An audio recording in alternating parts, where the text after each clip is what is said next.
planned it. While very few seem to understand it, it's really very simple. Bitcoin standard. It's like underhanding the underhanded, the advantage over the arch lords, the last laugh, because that is what is standard. The grand plan and also the greatest work, returning of us, valuing all of our time for the value we make it worth. None of the days of us opening paper purses, handed away, huddling tight, counting the days to hyper-Bitcoinization world. It's time for bankers to move over, cause they no longer rule over us. They no longer owning us. They've no longer got us groveling for all their golden dust. Owe us nothing neither though. Bitcoin standard told you cuz. The rules are set in data, now they're ours. Ancient establishment fading away, taking the place. Round of applause, my club is here to tip your fucking boat. So best to be grabbing the oars, number going up. Fuck the moon, we're here to be roaming the stars. Bitcoin standard, y'all. It's the Bitcoin standard fee. It's the Bitcoin standard, it's how we plan it for you and me. It's the Bitcoin standard, y'all. It's the Bitcoin standard fee. It's the Bitcoin standard, it's how we plan it for the family. It's the Bitcoin standard, y'all. It's the Bitcoin standard fee. It's the Bitcoin standard, it's how we plan it for you and me. It's the Bitcoin standard, y'all. It's the Bitcoin standard fee. It's the Bitcoin standard, it's how we plan it for the family. It's the Bitcoin standard. Yo, oh gosh, I'm super pumped. Like, I think most of my energy comes from that song. It's so freaking amazing. Anik, give them a shout out. I think he's actually German or like maybe Austrian, I don't know. But I found his song. I just asked the community, do you have a Bitcoin song? Someone reached out, said like, you have to get this guy on. And I was like, this is freaking amazing. So good morning, good afternoon, good evening, good night maybe for some of you guys. Wherever you are, thank you so much for joining me today in this special place, in this special corner of the internet where we come together and discuss the latest, the hottest, the craziest things that are happening in Bitcoin. So thank you so much. It's been amazing. And today we're doing something a little bit different. I still want to go into some news. I still want to go from the normal structure as we always do. I mean, always since a week. So always is kind of a stretch here. And I want to give you guys a sneak peek. I will give on Saturday my first ever Bitcoin presentation in person. Like, I've talked about Bitcoin so many times. I've been on so many panels as a speaker, as a moderator, but I've never actually made a clicking through slide presentation. So this is my first ever time I will do that. And so I was like, hey, why not give the people in the live stream some sneak preview? But before all that, I'm saying hello to the guys that are already here. We have Matt here. Oh, I have to turn on so we can see the comments also on my screen. Good morning to Matt. Good morning to the team. Hi, QQ is here. Hi, Gary is again here. Wow. I think, Gary, you are every time here. I love it. Thank you so much for joining in, as always. Then we have Cherry here. Cherry, hi. Cherry loves freedom, and I love Cherry. I have to say that. I have to confess that. Cherry is amazing. Then we also have here Coxon. Anyways, hi, how are you doing? So this is the live format, and we have currently, just to see what we currently deal with, we have currently the block height 919224, which has been mined over 21 minutes ago, which is a perfect example of how not every block is mined after 10 minutes. It's just an average. That's why you see here also the average block time is currently 10 minutes and 19 seconds. So actually a little bit above that. That's where the difficulty adjustment comes in and all of that. I don't want to go too deep into that, but I think it's a prime example. And I think a lot of people, a lot of Bitcoiners might actually don't even know that not every block comes after 10 minutes. Like, I think a lot of Bitcoiners might know, like, oh yeah, after 10 minutes, a block comes. And they think, as I also thought in the beginning, every 10 minutes a block comes. It's actually not like that. a block can come after a minute, can come after half an hour. I don't know what the extremes are, like what is the longest waiting block and what is the shortest waiting block. I don't have statistics on that. Would be fun to research that, but that's basically how it goes. So really cool. Before we start in the presentation, I have some news, and this is it's a reoccurring topic. It's a topic that comes again and goes again. I think the whole story started in 2021, and we now have it again here. Elon Musk, I think maybe let's share this first. From Bitcoin Magazine, just in, Elon Musk says Bitcoin is based on energy. You can issue a fake fiat currency, and every government in history has done so, but it is impossible fake energy. And that's exactly what Elon Musk posted himself. And basically, Zero Hedge said, the money is not the problem. AI is a new global arms race, and CapEx will eventually be funded by governments, US and China. If you want to know why gold, silver, and Bitcoin is soaring, it's the debasement to fund the AI arms race. But you can't print energy. Now, Elon Musk replied to that, true. That is why Bitcoin is based on energy. You can issue fake fiat currency, and every government in history has done so, which is true, but it is impossible to fake energy. Now, what does this mean? Elon Musk has been on and off about Bitcoin, but honestly, for me, he has been always on Bitcoin since 2021. He just changed, he just trolled the internet of his understanding. Clearly, with time that went on, he understood Bitcoin more and more. The first time he got into Bitcoin, he didn't understand it as much as he did now.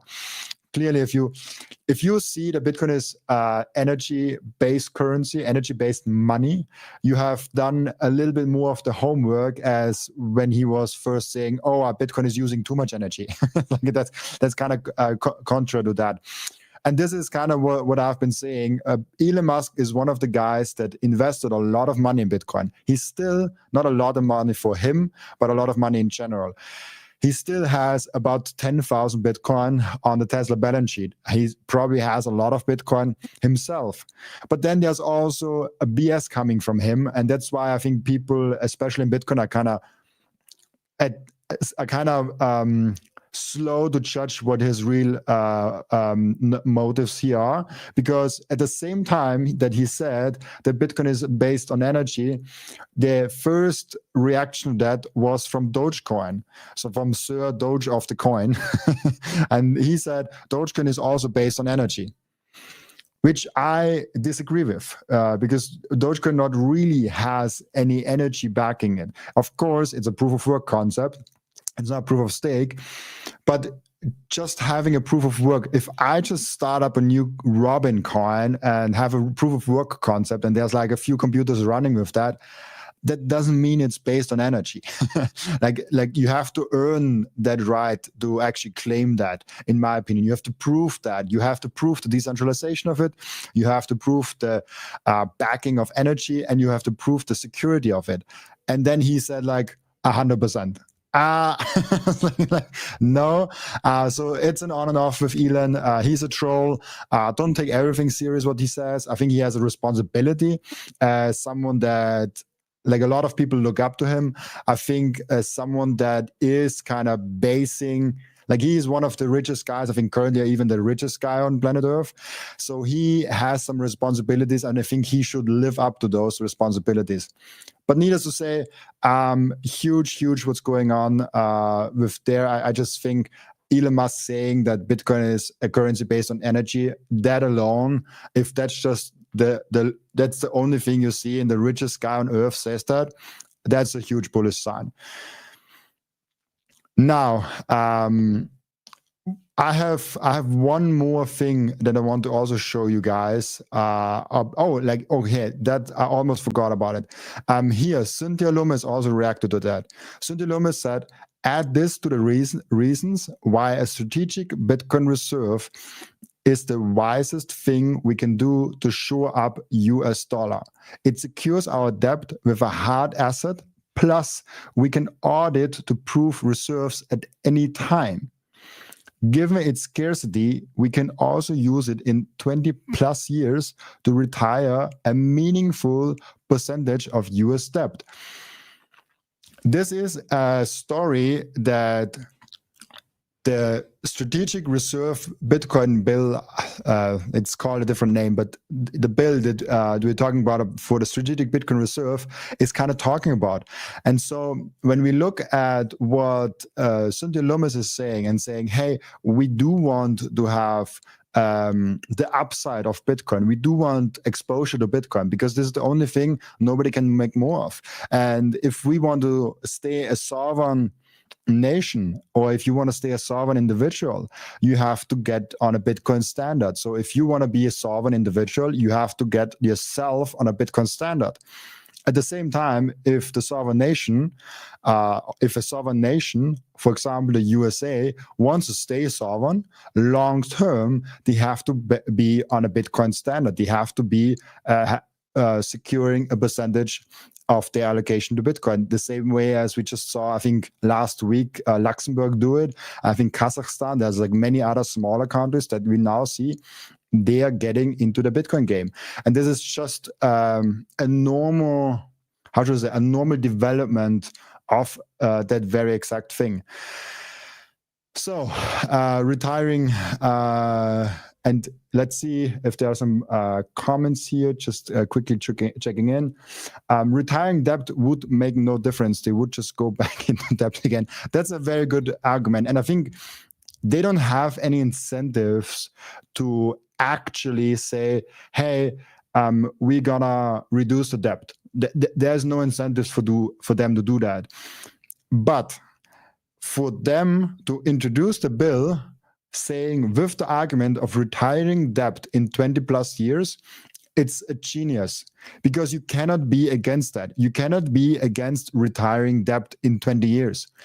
It will not happen. I 100% agree with you, because even if they could like pay off all the debts with Bitcoin, they will just say, hey, why don't just we keep the Bitcoin, keep the debt, and actually make more debt to actually accumulate more Bitcoin? Like why not do that?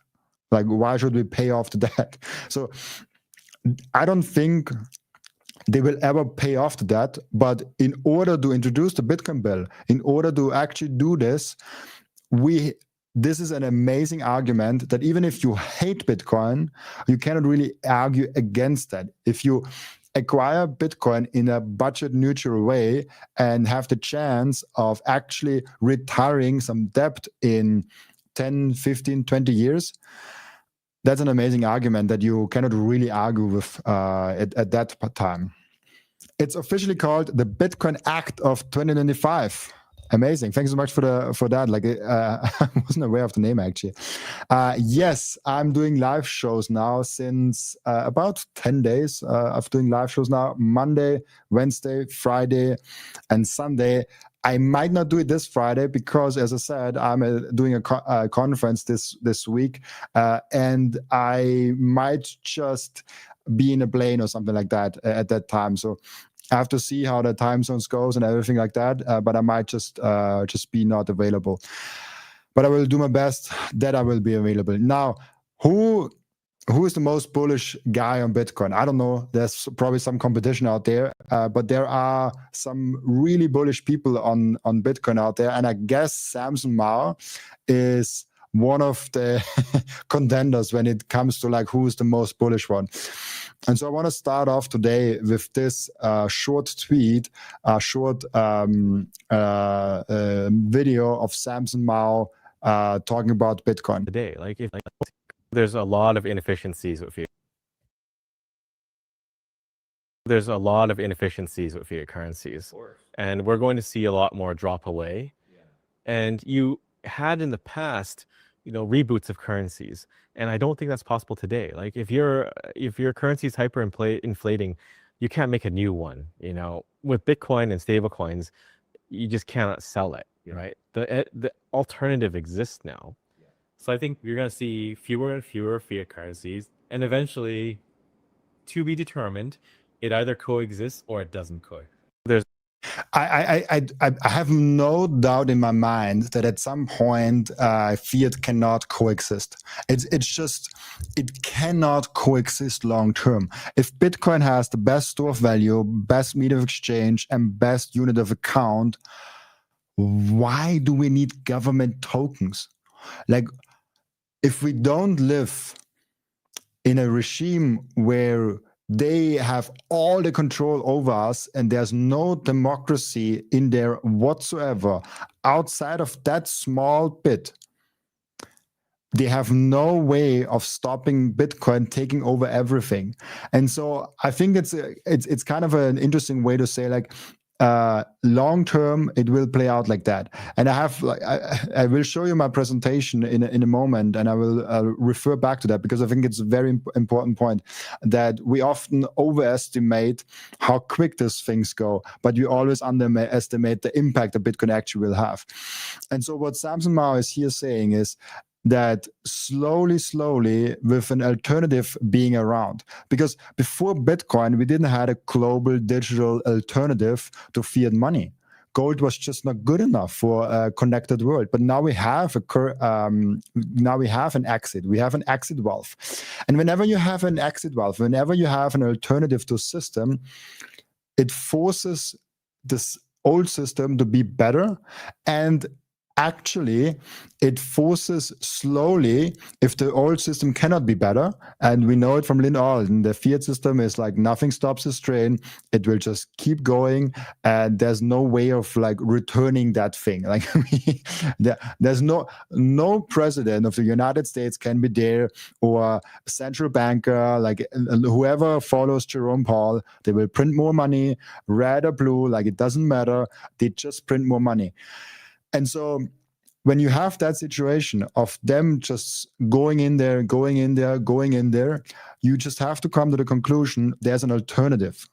And every dollar they're printing is an argument for Bitcoin, is an argument for gold, is an argument for hard money. And there's just gold and Bitcoin will win out massively because it's digital and it's globally available and it's native to our current situation. And so this is kind of what he's just saying, like smaller currencies will fail, they will adopt stable coins with USD, short-term, medium-term, and then eventually at one point, and this is Parker Lewis also saying, at one point, one of the big three G nations will hyperinflate. Euro, yen, US dollar, one of the big three G nations will hyperinflate, and then it's game over for fiat. And then it's the question, how long will government tokens, which are basically fiat currencies, how long will government tokens still be around? Yeah, maybe you need them to pay taxes, maybe you need them to claim some social security or something like that, but they will not be in any way, shape, or form in a dominant matter here. And if they're not in a dominant matter here, it's just Bitcoin back then. So I'm not saying that if Bitcoin is dominant and took over, that there's not countries in the world that will still have fiat currencies or still have some government tokens. As we know with everything, with fire, with electricity, with the internet, how many people on earth have internet? Not everybody. Like there's a lot of places without internet. How many places don't have electricity to this point? Like we, in our Western world, in most of the people watching here are probably from America, Canada, Europe, Australia, like all of those places. If there is 1-2 days, no electricity, there's panic on the streets, there's riots, there's everything. But there are places on earth today that never had internet, that never had electricity. And so the progression of Bitcoin will go in different cities, in different countries, in different speeds. And this is just a natural law of all of that. So now we got some more comments. Oh, Stacy's here. How's Stacy? How are you doing? Everything fine on your end? Why does everyone write my name like that, actually? Robin, I love the why and there, but it is really persistent in there with the why. I don't mind it. By the way, that's how it's written actually. The average pleb will have a hard time wrapping their heads around the digital money. A lot of people will home out and use the attempt. A lot of people will hold out and use the system they know. Green backs fiat currency. Coexisting will be a win in my book. Yes, so like first of all, like 100% coexisting, like Bitcoin being there as an alternative, as we now already have it, is already a win. Like we already won what is going on. Like we already have an alternative to fiat money. I already get paid and pay in Bitcoin, not everything, but a substantial amount, and it gets more and more.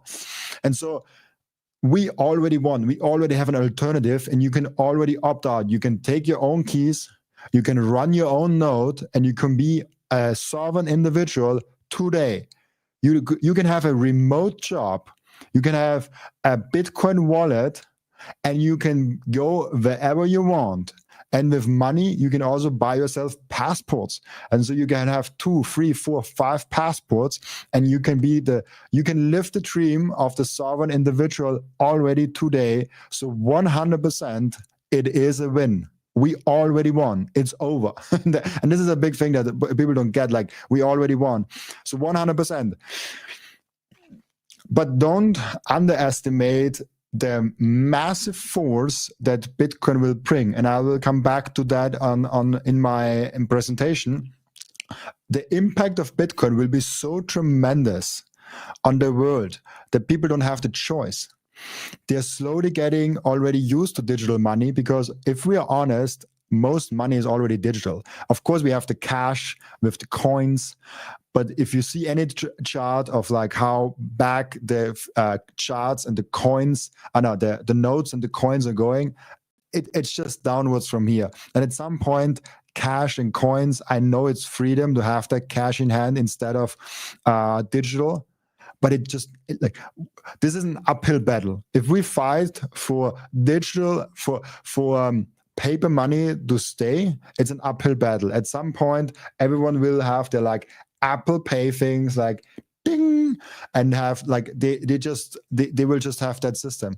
And that's the thing of like how I also see Bitcoin progressing, because I don't think we will have a native thing. So we will have a lot of layer 2s and layer 3s for Bitcoin, where you have a normal credit card kind of a thing in your Apple wallet. Maybe Apple at some point adopts a Bitcoin standard and also puts like Bitcoin directly in the wallet, and maybe it's secured with the chip and it's like a hot wallet, a really nice one. Like what if, and Seyler actually brought it up on my podcast a year or almost 1.5 years ago, what if Apple encounters Bitcoin? What if they make an Apple Watch, an iPhone, and an iPad a multi-signature 2 out of 3, where you can transfer all your money with 2 Apple devices from 3 that you registered? What if they do that? Like the impact that Bitcoin will have on each and every one of the companies, on everything on our world and on the entire financial system is so much greater than we could even think about. And this is kind of where my presentation goes, but this is very true. I think we already won. Like if they coexist, we already won. And then it's a question of like, how long will it take? And will there always be some fiat currencies? But people will adopt a Bitcoin standard, like 100%. Eric said no one can stop an innovation once its time has arrived. Yeah, like 100%. Like nothing is as powerful as an idea that time has come, like 100%.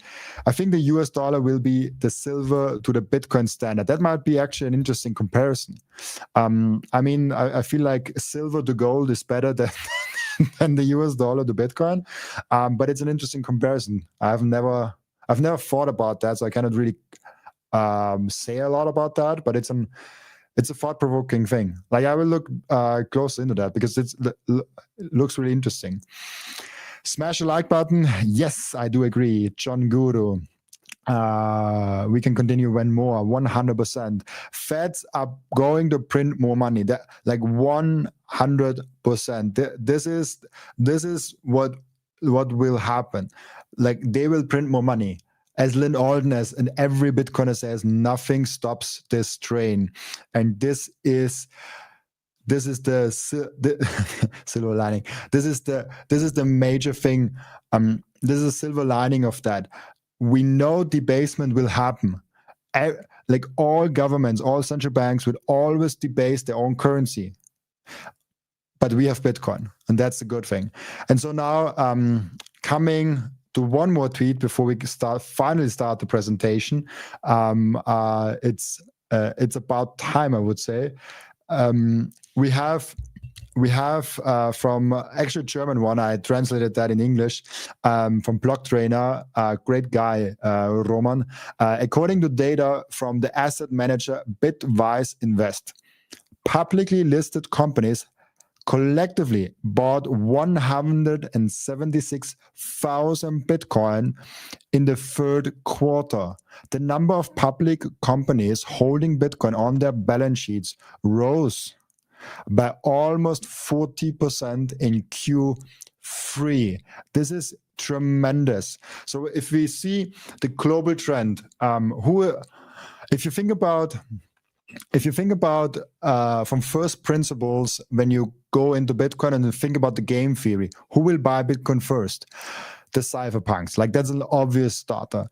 And then you go ahead in little bit product groups. It's like some gamblers, some people that say like, oh, maybe this peer-to-peer thing can actually be something. Like people that say like in 2011, like, oh, there's a small chance this will actually be successful. And there are a few people that actually like saw the vision already back then. And then slowly we go up to individual, to the early adopters, to then the early people that come into Bitcoin. And then eventually in 2020, we had the first publicly traded company. That was huge. A publicly traded companies with all their documents that they have to provide, with all the regulatory things they have to do in order to be a good company in the eyes of the SEC. They have to go public, and they are public, and they have to go very transparent with everything. For them to buy Bitcoin, huge step. And now we have about 200 companies, or like probably even more at that point, because I haven't looked up the stats for some time, that have bought Bitcoin. It's tremendous for me how huge this already is. So this is huge. And now I will not share the whole thing. I want to keep a few things for the presentation in Bulgaria, but I will go a little bit in like what's my overall aim. And always with presentations, it will take me probably the next few days to finalize it, to fine-tune it, and it will be probably a lot different on Saturday as it is right now. But my overall idea was I want to show you guys what is the main learning.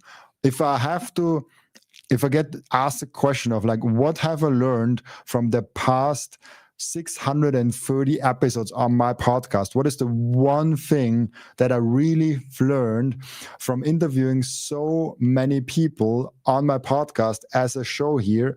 Then this is it. People underestimate the impact of Bitcoin, but overestimate the speed of adoption. So I see too many people shouting from the rooftops of like, Bitcoin will hit 500,000 in November, will hit 1 million in January 2021, 2026. I just saw from McAfee, John McAfee, the famous guy, saying in, what one is it? I think 2017, in an interview, he said Bitcoin will reach $5 million in 2020. Obviously, it didn't. We are still not there, and it's 5 years later. And so people overestimate in general how quick we're going to be at the Bitcoin standard, how huge we're going to go to this direction. But they also, at the same time, completely underestimate once we are there, once we found this Bitcoin mania long term, how huge of an impact this will actually have on the world, on the financial services. And this was the reference I made before. People underestimate the huge impact the Bitcoin will actually have on the world. And so I kind of want to show why we even have Bitcoin, like the boiling water, the frog. You see, I asked ChatGPT, can you please make me a dramatic frog picture where the frog is sitting in boiling water? And this is what he came up with, the frog sitting in boiling water. And I want to show this picture to you guys. There is a global debt to GDP ratio. I made this chart because literally I couldn't find it anywhere else. So with ChatGPT and all of the tools, I tried to figure out at what points in history was the global debt to GDP ratio, at what point. And then I started from 1920 up until 2025, and I smoothed it out. And so we had a huge run-up of the global debt to GDP ratio around the 1940s, right, 1950s. And obviously we went down afterwards. And then from there onwards, it was just going up and up and up. And one specific year that's important to note, and I think that's one thing that all Bitcoiners should know and probably already know, is 1971. Not only the birth year of my father, but it's more importantly the birth year of the fiat currencies, how we know it now. So of course, fiat currencies and debasement has been happening before, but the fiat currencies as we know it now has been born into existence in 1971 with the Nixon shock. And this is kind of what really is going on long term. We're going from 1971 to 2025, and we're just going up and up and up with the debt to GDP ratio, way above the levels we were in 1940, 1945, over 200%. Now we're at 300, 330, 340%. And there's those alarm bells. And so there are alarm bells in the systems if something is going wrong. For example, if there's a big, huge building, we have fire alarms. In case there's a fire going on, the fire alarms are saying, hey, we are wanting to have, we want to have an alarm system that is actually looking at if there's a fire breaking out. So we want to have a fire alarm system. And if there's a fire breaking out, we want to have a system that's in place that shows us that. And gold and Bitcoin are not fire alarms by any stretch of the imagination, but they're an exit of the system.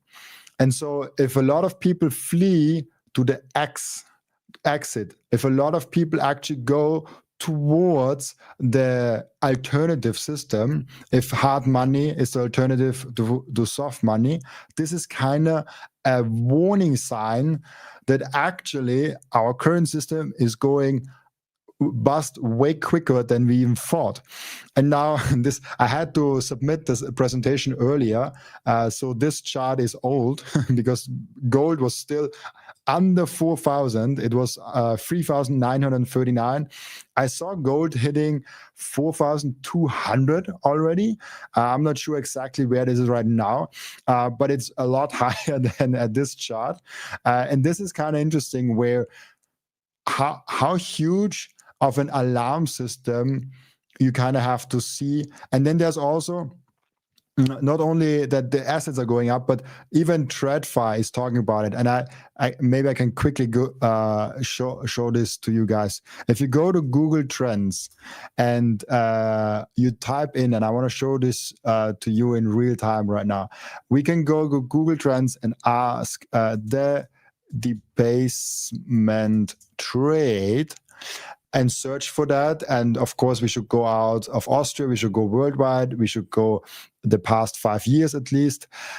we've seen that the debasement trade has been going up tremendously. Like there was no existing interest up until now. There was only here in 2023 quickly, briefly, the debasement trade also going on. But the debasement trade is something very specific. So we have to go a little bit further. We can search maybe debasement. Oh, debase is a little bit too short.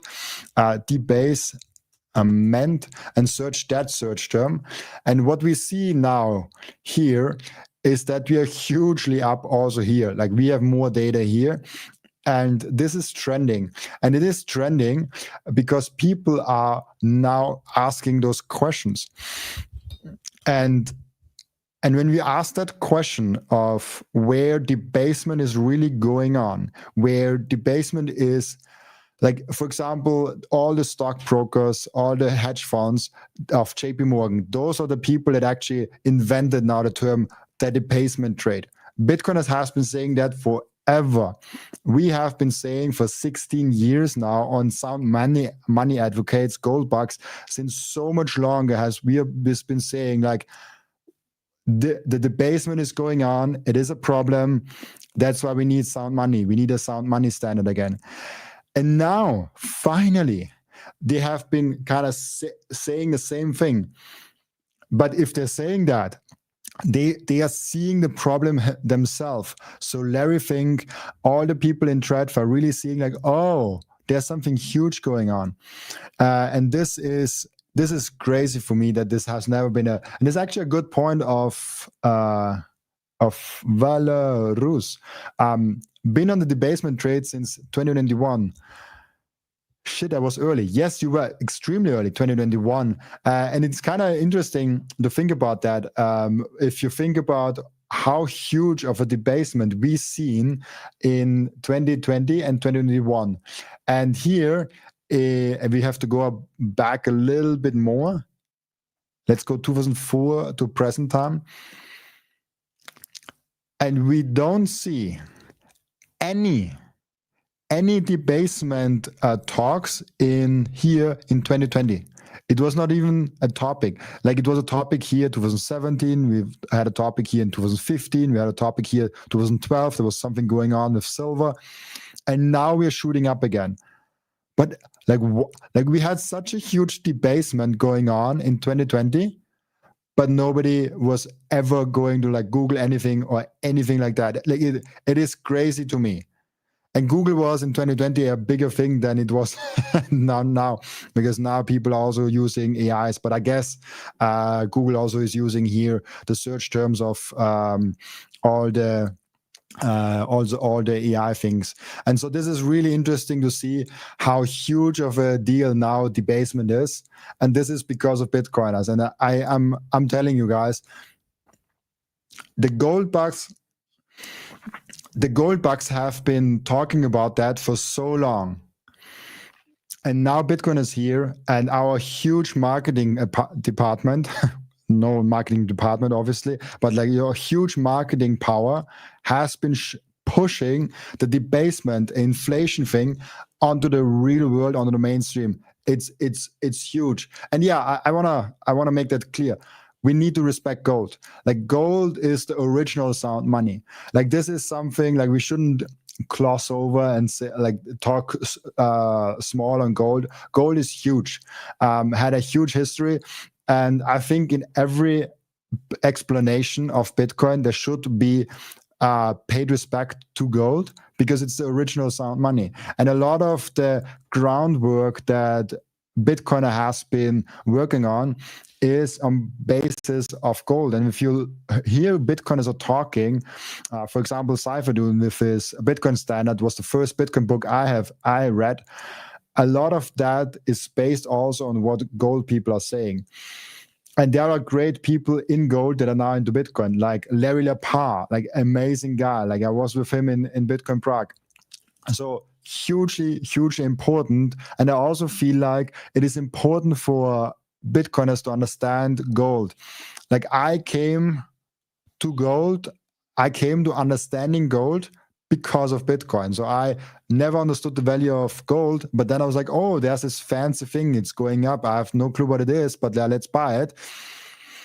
And then I researched Bitcoin, and I actually understood afterwards the value of gold. And I still have gold with me. I still have gold in my possession. More of an emotional value and less of a like actual value hold. Without the emotional, I probably would have sold it. But we do have to respect the gold people. But all I'm saying is like the tremendous amount of marketing power that now has been pushed into the mainstream media as Bitcoiners. Like we are so on the game when it comes to being cyber hornets and attacking people for if they are not Bitcoin maxis. It's tremendous. So it's very interesting how good of a marketing team the Bitcoin has already, even though we are not a lot of people. Like, I want to make this abundantly clear. There are a lot more gold bugs out there than Bitcoiners, I presume. I don't know how many gold bugs there are out there, but like just from numbers and how long this game has been going on, gold should have more people. But it seems like the Bitcoin people are so loud. Like I have a podcast, and as you guys probably know, and I interview Bitcoiners, and there have been about 600 different people on my podcast, and I kind of hit the point where there are not that many more. It's harder and harder to find new people, and so there is this thing where, yeah, we actually not even 1,000 people that are allowed in Bitcoin that are on TV and on podcasts and on social media and content creators. And it's kind of hard to find more people. And there's like smaller ones, of course. And there's a lot, like if you count everyone that ever made a post about Bitcoin, like we are a lot more than 1,000. But I'm talking about active people that keep pushing, and they have pushed for a long time already. So this is really interesting to think about the power that we have as sound money advocates, of hard asset advocates, gold and Bitcoin. We have to now push the Overton window a little bit. So this has been amazing. And so now back to the chart, we have seen gold rip, and this is one of the alarm pieces that has gone up. Now, this is something I just found, and I found it interesting, that the US current account gap hit 6% of the GDP for the first time since 2006. And I just found that interesting because it's the same time right before the financial crisis. And I just find it interesting if there's indicators that might lead to something even bigger happening, maybe in 2026, maybe 2027, maybe 2028, of a kind of like just figuring out more and more indicators, more and more small proofs to actually have the power of having, to actually have the power to say like there's something hugely wrong with Bitcoin. So now, yeah, like that's the point. I feel like I forgot something here, but I don't know what it is. I might come back to that slide because I thought about some point I wanted to make here, but I'm rushing through here. And now the question is, what does the current value proposition of Bitcoin, of gold, kind of what is the sizable market? And Jesse Meyer made this actually. Jesse Meyer's made that in the first. I look at the relax. Robin, you need to relax. I actually need to do. You are Austriac. Oh, that's a nice one. Yeah. Jesse Meyer's made that, and it's so cool because if you think about the whole game of investing, if the whole game of actually going ahead and going into a market and seeing, do I want to invest in it? Do I want to be a participant of the market? You first want to go, even if you want to say, hey, I want to go into business in this market. you have to kind of say, hey, I want to go into the market only if it's big enough. And so what is kind of common in traditional markets and into stock investing, in investing in general, is I want to size this market beforehand. I kind of want to have a feeling of how big can this market be?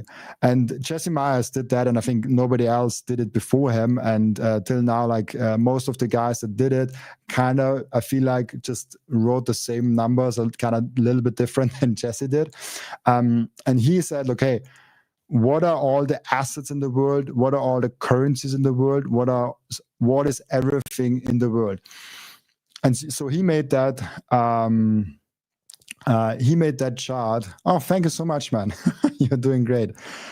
Yeah, I am hugely pumped. I don't know what it is. I did not expect it, but I'm hugely just so excited about those live streams that like there's a different energy. Like if you look at what my energy is at podcasting, it's very different to what my energy is here in live streaming. Like live streaming is like here, and like podcasting is here. I think it has mostly to do with like podcasting being like a calmer setting.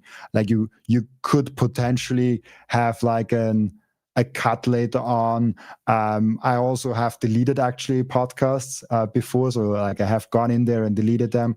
It's also maybe something to do that I've done podcasts so much already, but there is a different kind of energy on the live, and I love like seeing the views and seeing everything. Like it gets me really excited, and so I hope you guys like that energy that I bring to the live game. So yeah, thank you so much.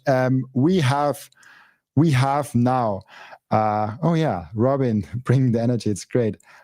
Here, Marek is here. Thank you so much for coming.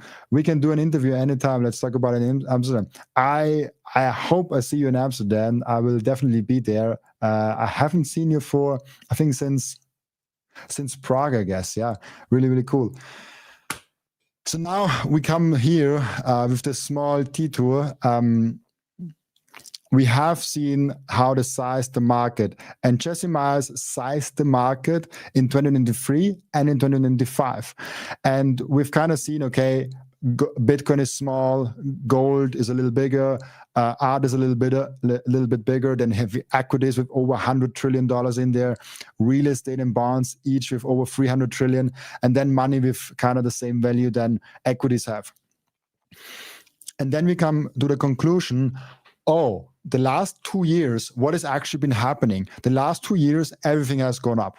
Like we have gone up from Bitcoin has gone up, gold has gone up, art has gone up, equities, everything in absolute terms has gone up. But what's more important, or like what's more interesting to look at, is actually what was the percentage change of the total. And so in Bitcoin has gone up hugely, like 323%.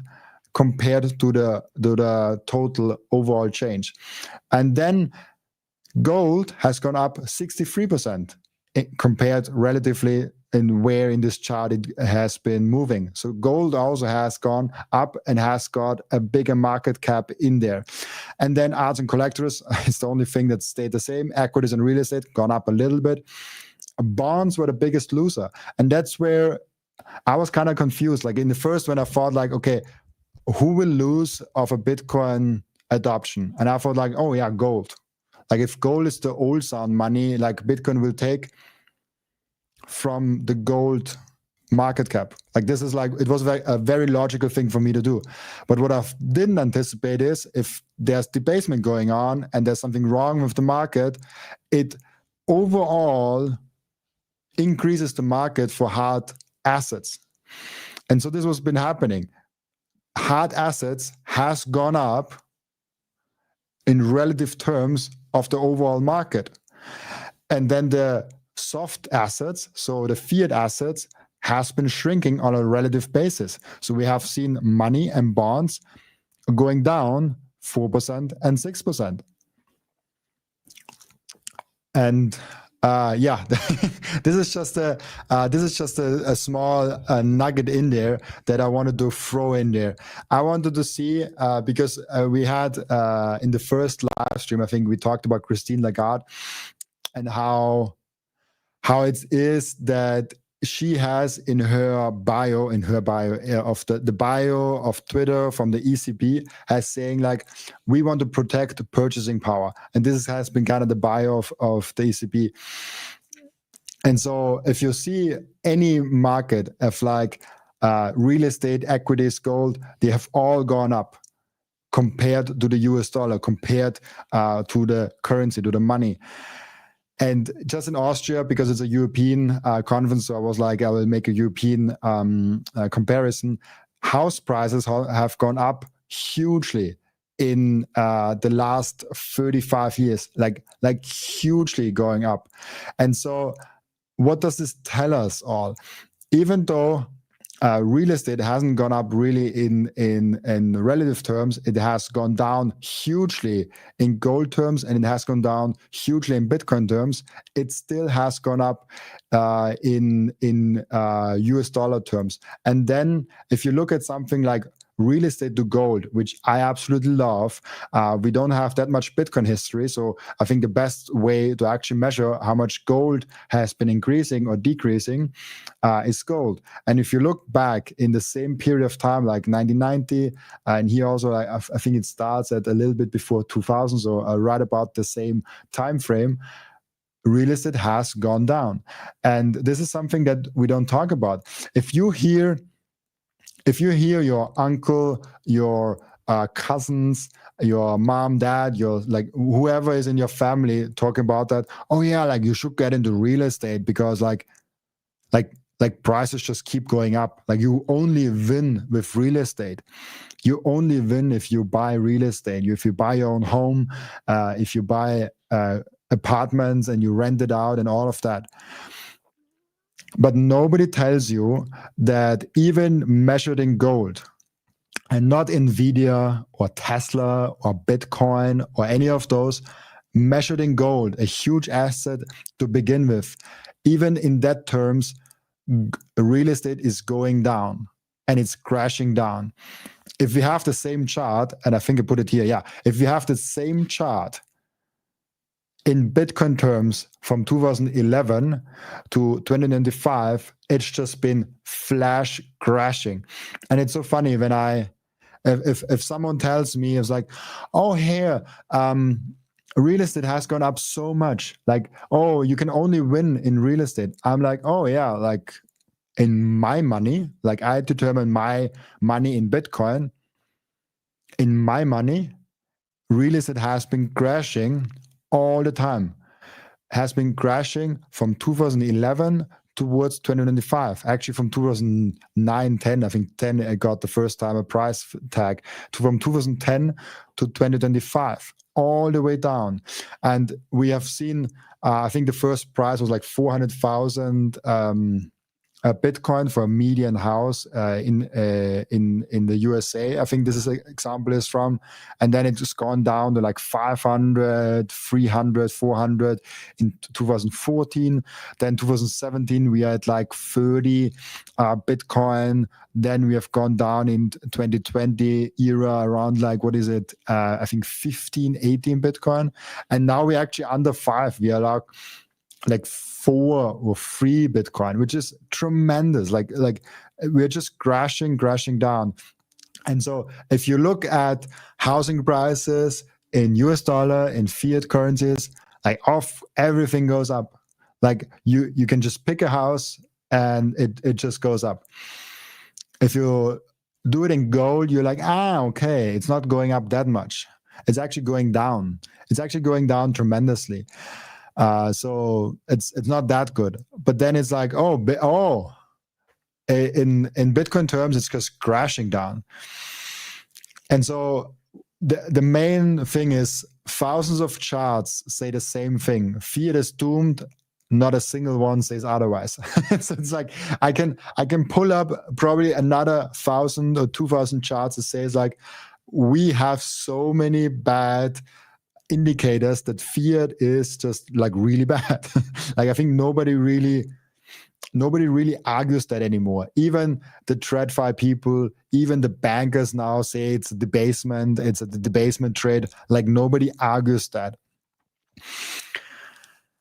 And I think this is too much also for today. Like I don't want to bore you with all the foundational stuff, because to those conferences also some newbies come always there, and so I want to make this clear that Bitcoin is not just money, in my opinion. I want to make this clear. This Bitcoin for me is a foundational invention, and actually, just to quickly go on this point, when I first got into Bitcoin, I thought it's an investment.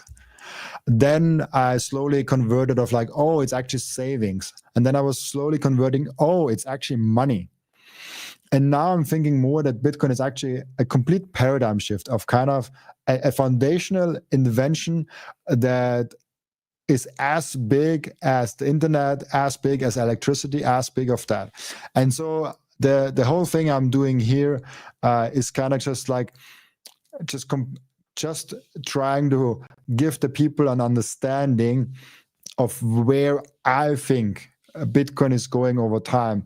And this is just like, oh yeah, fire brought us the mastery of energy, the wheel brought us this, and all of that, writing, electricity, the internet, we have computing, we have AI and robotics. And now I thought about that long and hard, because it's actually not that easy. Like, what can you say in one sentence that Bitcoin brought us? You can say things like, oh, Bitcoin brought us sound money. And like, I don't know, that doesn't feel good. Bitcoin brought us like functional, like store of value. Bitcoin brought us a peer-to-peer money.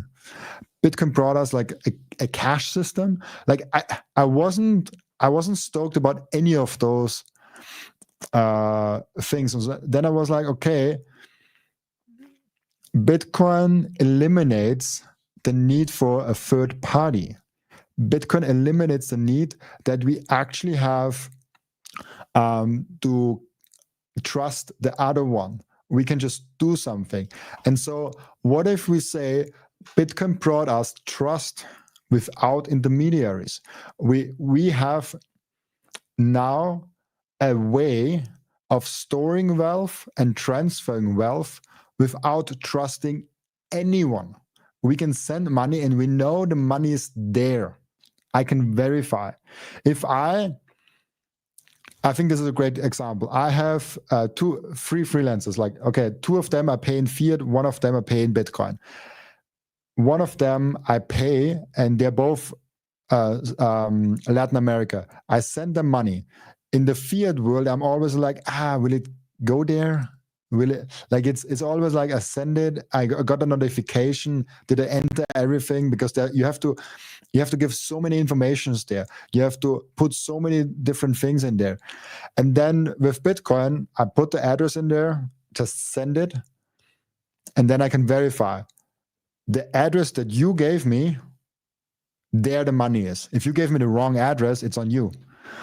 If you didn't receive it, like, you don't have the right address, but this address has this money, and I can prove it to you that I sent this money. And so this is really important, I think, to know that Bitcoin brought us trust without intermediaries, without a third party. And I think this is the main thing. We can say a lot of other things here, but for me personally, this is the main thing where there is nobody other that can deal with that. And I'm really curious on what you guys are saying about here.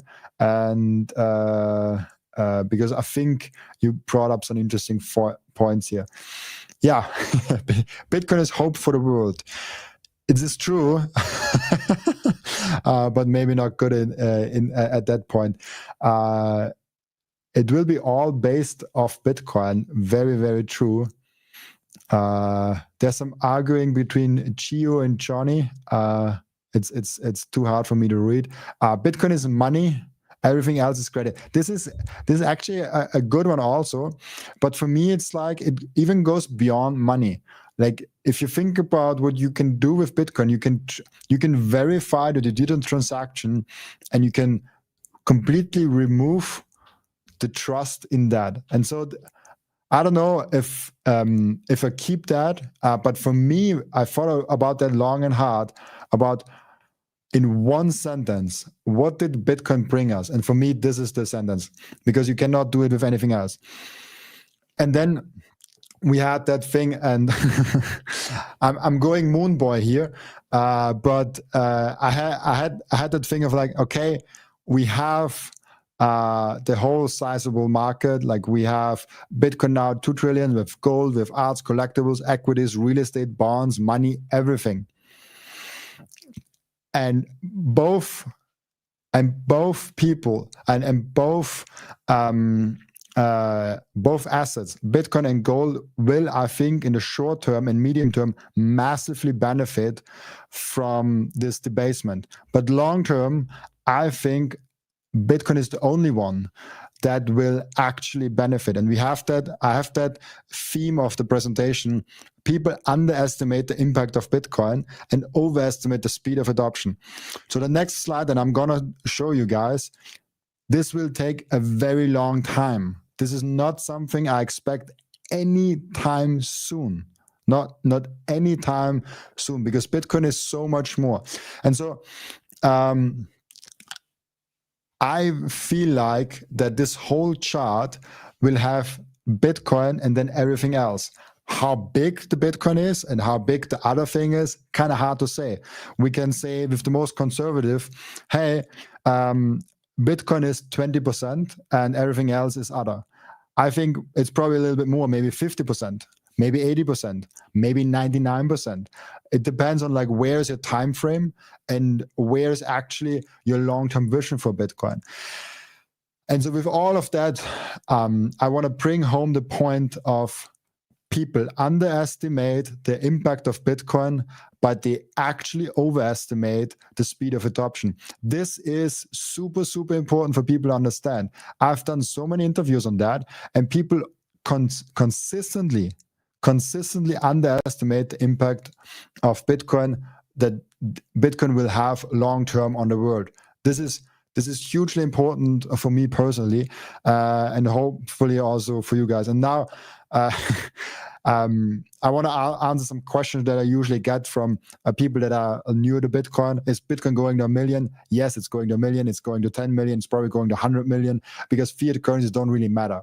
Like every price prediction that is measured in US dollar for Bitcoin will be true, because the US dollar just like will keep getting debased. So it's like not even a debate. It's just like, if Bitcoin is at $100 million, what is $100 million worth then? Like not what $100 million dollars is right now. That I can tell you.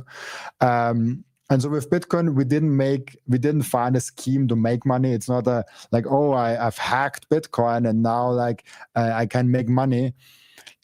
Bitcoin is the money. With Bitcoin, we didn't find a scheme to make money. We actually found money. We found the trustless money that we always needed. And this is kind of the thing that I wanted to get into. And then there's a whole nother thing.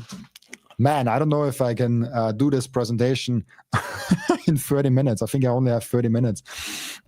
I think I have to extend it to like an hour or something.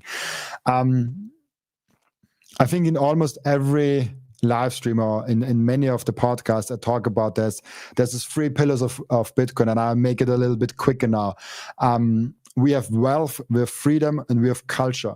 And wealth is, yeah, you will get freaking rich. Like if Bitcoin does what we think it does, and I certainly am convinced of that, you will get tremendously wealthy from that. But you also get the freedom aspect, because if you now control your own money, if you can keep your own Bitcoins and your own keys, and you can transact with anyone, nobody can tell you otherwise, this will make you free. This will make you a very powerful person, in terms of no bank, no government, no third party can tell you, give me your money, can tell you, oh, you cannot make the transaction. It's permissionless. And this is a huge point. And of course, this is the third pillar that I kind of want to get into, is it will change you. And I don't know if this happens with everyone. Bitcoin greeted me in a time where I was quite young, and I'm still quite young. I was 21 years old when I first got into Bitcoin, and now I'm 26 years old. And so the past 5 years in Bitcoin just like completely transformed me. And there's this argument of like, from 21 to 26, there's a lot happening anyways. So there's a lot of transformation happening anyways. And so how much is there contributed towards Bitcoin, and how much is contributed towards having moving out, of having a girlfriend, of just life circumstances, of friends, of people, of working with Bitcoiners, of being in the Bitcoin. Like this is hugely important. This is the third thing of the culture point of like, it will definitely change you. That might be different if you're now like 45 and like you're set already in your life, and you already were kind of a gold bug maybe, and maybe you already saw sound money. Then it might actually not change you that much, because like you kind of like add to your mindset already. But Bitcoin has like a very strong a power behind it. And this is, I think, if you connect yourself to the Bitcoin social layer, go to meetups, go to conferences. If you think you have something interesting to share, just write it down, share it on the internet. If you want to show your face, like you don't have to show your face or your name, because I understand when people don't want to do that. If you don't want to do that, just like make it anonymous on the internet, super easy. But if you want to show your face, like record it on a video, like go ahead and do that. This is super important for people to know. If you plug into the social layer of Bitcoin, you will benefit massively from that. And now for me, if I look at those three pillars, for me, freedom is the main pillar. Like keep your own keys, run a Bitcoin full node. And the third part might be a little bit more controversial, but I also think you should at least tinker with running your own miner. If you already have a node, and then you connect also a miner towards that, super freaking cool. Like that is something. And that is something that you definitely should do. And so those three pillars are the most important. And I also put like, of course, if you need any help, like I'm a huge, like I love the guys from the Bitcoin way, obviously Microseed, a great tool, and simplemining where you can mine. Great guys, if you need any help with that, they help you out. But the more important point is take the second pillar, the freedom aspect, really serious. If you don't hold your own keys, at least do some of your Bitcoin in your own keys. Like this is my pitch to everyone that is like just on exchanges and just on ETFs. Bitcoin is a very early revolution. You having access to that is huge. You having a UTXO in that is huge. And so just take out, let's say, 1 million Satoshis or 100,000 Satoshis or like whatever it is, and experience self-custody. And you don't have to buy anything for that. You don't have to buy any stamping kit from Microseed. You don't have to buy any hardware wallet. You don't have to buy anything. Just download a hot wallet on your phone and experience self-custody. If this is all you do, like that's already great, because then you kind of see the thing of like and kind of do it already. So I don't suggest at all to put all your Bitcoin on a hot wallet on your phone. There's like better solutions for that, way better solutions for that. But if you've never done self-custody, at least try it, and you don't have to. It's super freaking easy and it doesn't cost anything. So just try it out. I think this is the main thing here. So yeah, let's see. I'll scroll through the comments a little bit here and see what's going on. What's going on here? Marek, we think Bitcoin and chicks. You are Gen Z. Yes, I'm actually Gen Z. I'm one of the older Gen Zs. I don't know about the youngster, but I'm definitely young. I'm always very curious to see how Generation C views the world and the changes taking place. Yeah, there's even a Gen C BTC, a great guy. There is Nikki from the Orange Peel podcast. There's Sats Venture. Oh gosh, I think Sats Venture, I saw it somewhere in the chat here. Wasn't he here? Sats Venture, weren't you here? Are you still here? Oh God, I thought I saw the comment of him. Here he is. Sats Venture, he's also Gen Z, a great guy. Robin, what's going on, brother? So like, this is extremely important, the Gen Z people, because if I'm seeing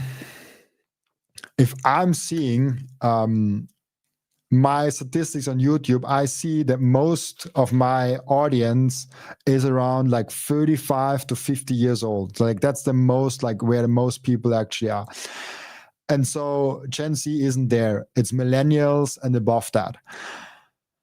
And I even have above 65 more people than under my own age or around my own age. So more people above 65 than like my own age are watching here. So Gen Z, it's really important that we get them on board, but for some reason they aren't really on board with that. Yeah.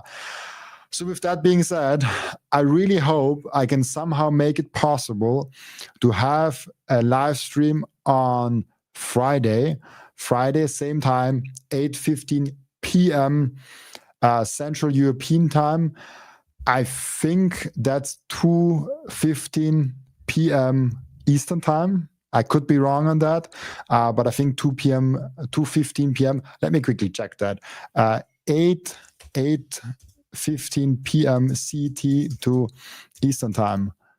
That is 2:15 p.m. Eastern time. And so this is where I will be here on the live stream on YouTube, on Twitter and Rumble. YouTube is where all the action is, where all the Joey some from Sats Venture, and this is where all the action is on YouTube, where all the comments are. You can also watch on Twitter, you can also watch on Rumble, but I think YouTube is a cool hangout place for that. So thank you guys for showing up, and as always, I'll be back on Friday with the next live stream. Bye bye.